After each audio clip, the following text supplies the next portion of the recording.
kita akan masuk ke perkembangbiakan vegetatif buatan, yaitu mencangkok. Apa sih itu mencangkok, Bu? Mencangkok itu usaha untuk memperbanyak tumbuhan dengan cara membuat akar baru pada bagian batang. Ini hal yang biasa dilakukan oleh orang tua anak ibu. Biasanya dilakukan supaya tumbuhan itu cepat menghasilkan keturunan yang baru, gitu, karena diperlukan. Ini terjadi dengan bantuan manusia ya nak ya.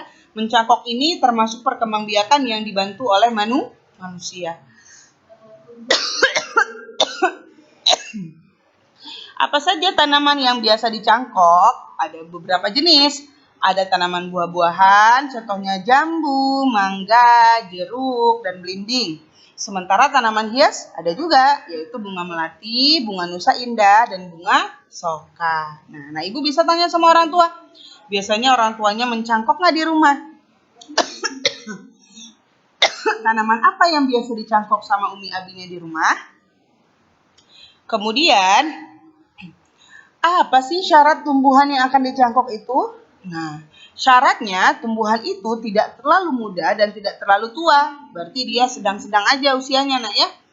Kemudian, ukurannya biasanya tidak terlalu besar, serta batangnya itu lurus supaya memudahkan dia dalam proses pencangkokan. Kemudian, termasuk tumbuhan yang subur. Karena biasanya mencangkok ini kan diperlukan untuk menghasilkan tanaman yang bagus. Artinya, tumbuhan yang biasa dicangkok itu tumbuhannya subur dan dia kualitasnya baik. Kemudian, apa sih keuntungan dan kekurangan dari melakukan perkembangbiakan secara buatan ini dengan metode mencangkok? Biasanya, keuntungan dari mencangkok itu, tanaman itu tumbuhnya lebih cepat dari biasanya. Karena kalau tumbuhan yang dicangkok ini, tujuannya kan untuk lebih cepat menghasilkan anak atau menghasilkan keturunannya. Jadi biasanya tumbuhnya akan lebih cepat. Kemudian mutunya atau kualitas dari tanaman yang dicangkok ini biasanya hasilnya lebih baik dari induknya. Tapi selain ada kelebihan, juga ada kekurangan dari mencangkok. Nah, tanaman yang dicangkok ini biasanya mudah roboh dan akarnya lebih rapuh karena dia dihasilkan dengan cara yang lebih cepat ya. Jadi akarnya tidak sekuat dari tanaman biasanya ya.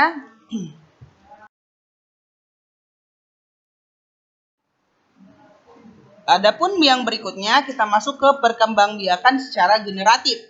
Kalau vegetatif tadi tidak melalui proses perkawinan, pasti yang ini melalui proses perkawinan ya nak. Nah, perkembangbiakan generatif itu perkembangbiakan yang melalui proses perkawinan yang didahului oleh proses penyerbukan. Apa itu proses penyerbukan? Pusing, Bu. Nah, jangan pusing dulu. Pokoknya kalau generatif itu melalui proses perkawinan. Kalau kawin pasti ada jantan dan betina ya nak ya. Sama seperti hewan. Hewan juga ada hewan jantan dan hewan betina. Begitu juga dengan tumbuhan. Tapi ini nama istilahnya adalah penyerbukan. Apa itu penyerbukan? Nah, penyerbukan itu adalah peristiwa jatuhnya serbuk sari ke putiknya. Nah, serbuk sari itu ternyata jantannya dan betina itu adalah putik. Adanya di mana, Bu? Sementara tumbuhannya satu biji. Kayak mana caranya bisa tahu di situ ada jantan dan ada betinanya? Nah, tenang dulu. Di sini dia. Nah, anak ibu bisa lihat struktur dari bunga.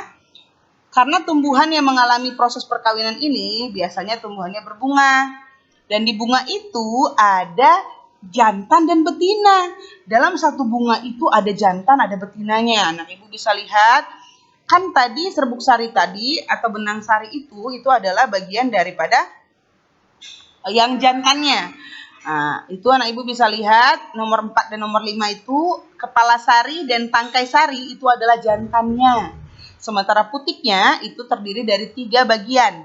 Kepala putik, tangkai putik, dan dasar putik. Itu adalah betinanya. Jadi dalam satu bunga itu anak ibu bisa ada ada jantan dan ada betina gitu ya nak ya. Jadi Allah ciptakan itu Masya Allah nak, yang Allah ciptakan. Allah bisa ciptakan bunga, di dalam bunga itu ada jantan dan betina, padahal hanya satu. satu bunga. Masya Allah ya, kita harus bersyukur atas nikmat yang Allah berikan kepada kita. Bisa Allah berikan kita kemampuan untuk mengetahui bahwa dalam bunga itu ada dua bagian, jantan dan betina dalam satu tempat, dalam satu bunga. Dan mahkota, tangkai, bakal, dan kelopak bunga itu adalah struktur dari bunga ya nak ya. Paham anak ibu sampai sini?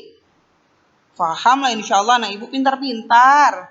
Nah yang berikutnya, perkembangbiakan melalui proses penyerbukan ini ada dua macam. Bisa menggunakan biji dan bisa menggunakan spora ya.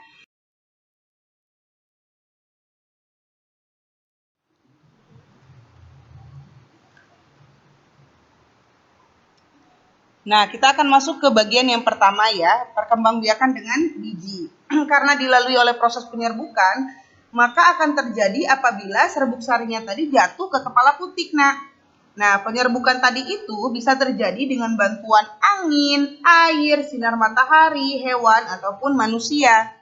Gimana caranya, Bu? Ya, caranya angin itu bertiup menggoyangkan si tangkai sari. Kemudian menyebabkan serbuk sari tadi berterbangan lalu jatuh dan menempel ke kepala putik. Jadi itu bisa menghasilkan keturunan baru. Atau bisa juga serbuk sari yang terkena matahari terus-terusan itu akan semakin enteng atau semakin ringan. Nah, ini bisa menyebabkan serbuk sari itu mudah tertiup angin sehingga dia bisa menempel pada kepala putik. Lalu bisa juga penyerbukan itu terjadi dengan bantuan manusia atau hewan. Sengaja dijatuhkan ke kepala putik ya. Semuanya bertujuan untuk memperoleh tumbuhan yang jenis baru ya nak ya.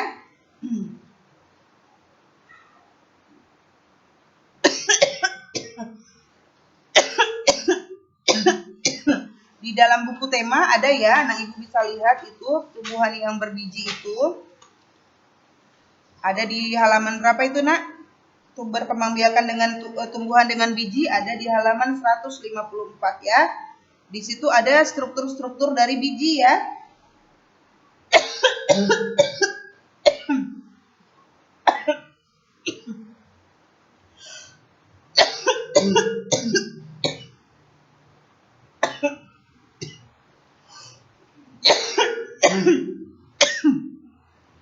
Nah, jadi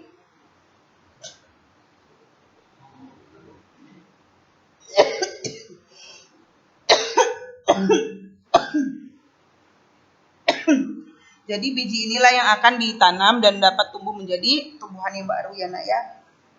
Di situ anak ibu bisa lihat ada embrio di dalam halaman 154 ya.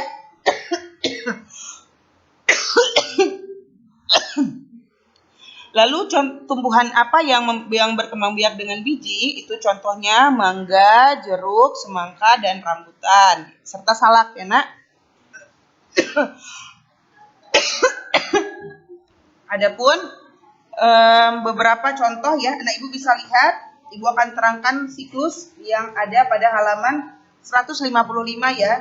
Di situ adalah daur hidup dari semangka ya nak ya. Nah, semangka ini termasuk tumbuhan yang berkembang biak secara kawin dengan menggunakan biji ya. Nah, bagaimana daur hidup dari semangka itu? Nah, daur hidup dari semangka itu yang pertama biji semangka itu biasanya direndam dulu ya nak. Biasanya biji semangka itu direndam dulu dengan air hangat supaya merangsang tumbuhnya tunas baru supaya bisa cepat terjadi proses pertumbuhan. Kemudian setelah itu biji itu ditanam. Kemudian lama-kelamaan setelah terkena air, terkena macam-macam matahari itu akan tumbuh tunas. Tumbuhnya tunas tadi itu tunas kecil ya nak ya. Akan kelihatan di atas permukaan tanah. Tadi biji yang ditanam di dalam tanah tadi keluar menjadi tunas. Tunas tadi itu muncul di atas permukaan tanah. Nah, biasanya pada tahap ini nih petani menyediakan kayu sebagai media rambat supaya tidak menjalar kemana-mana, jadi diarahkan dia batangnya. Kemudian tunas itu semakin besar ya nak ya, tunasnya semakin besar, lalu muncullah bunga. Nah, pada tahap bunga ini anak ibu tahu sendiri, kalau di bunga itu kan bisa terjadi proses perkawinan ya. Nah, bunga semangka ini memiliki 2 kelamin dalam satu bunga kan, ada jantan dan ada betina.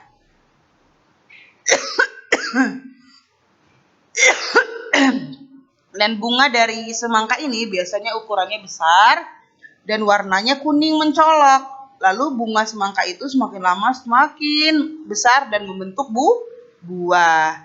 Nah, tahapan terakhir dari tanaman dari semangka ini adalah buah ya.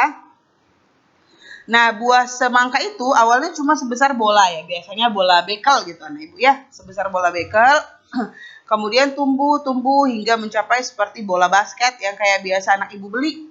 Itulah buah semangka. Nah, biasanya yang harus diperhatikan oleh petani agar tumbuhannya menjadi subur itu memperhatikan kadar tanahnya. Tanahnya itu nggak boleh terlalu asam, ya nak ya.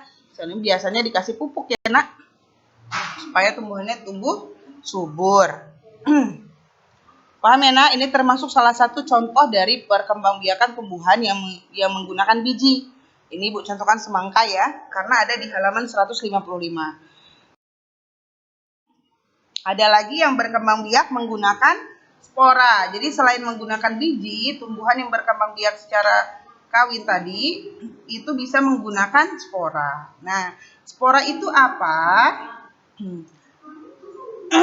Sporanya anak ibu bisa lihat di halaman 173 buku temanya ya.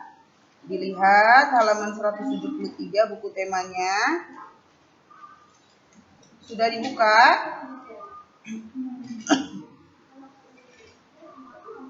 Nah, spora itu merupakan sel yang berubah fungsi menjadi alat perkembangbiakan ya nak. Nah, spora itu biasanya ukurannya sangat kecil dan bentuknya seperti biji. Nah, jenis tanaman yang berkembang biak dengan ini, contohnya itu tanaman paku-pakuan. Ya, biasanya orang buat sebagai tanaman hias. Biasanya contohnya lumut atau pakis atau suplir ya. Pada bagian bawah daun itu biasanya terdapat titik-titik berwarna coklat. Nah, titik-titik yang berwarna coklat inilah yang biasa disebut sebagai spora. Nah, spora ini berfungsi sebagai alat perkembangbiakan ya nak ya.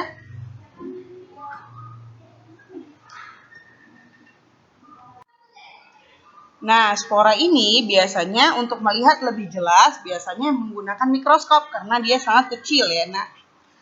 Untuk melihat struktur spora itu harus menggunakan mikroskop karena dia termasuk bagian-bagian dari tumbuhan atau alat perkembangbiakan tumbuhan yang sangat kecil ya. Baiklah anak ibu, spora ini menutup pertemuan kita tentang perkembangbiakan tumbuhan ya nak ya. Perkembangbiakan tumbuhan itu ada 2 macam, tadi secara kawin dan tidak kawin. Yang tidak kawin itu bisa dengan bantuan manusia atau tanpa bantuan manusia, serta menggunakan perkawinan ya. Tadi yang perkawinan itu ada jantan dan ada betina, yaitu melalui proses penyerbukan. Baiklah anak ibu, untuk pertemuan kali ini ibu cukupkan sampai di sini. Lebih dan kurang ibu minta maaf. Kita tutup pertemuan kita kali ini dengan membaca doa kafaratul majelis. Subhanakallahumma wa bihamdika asyhadu an la ilaha illa anta astaghfiruka wa atubu ilaika. Assalamualaikum warahmatullahi wabarakatuh.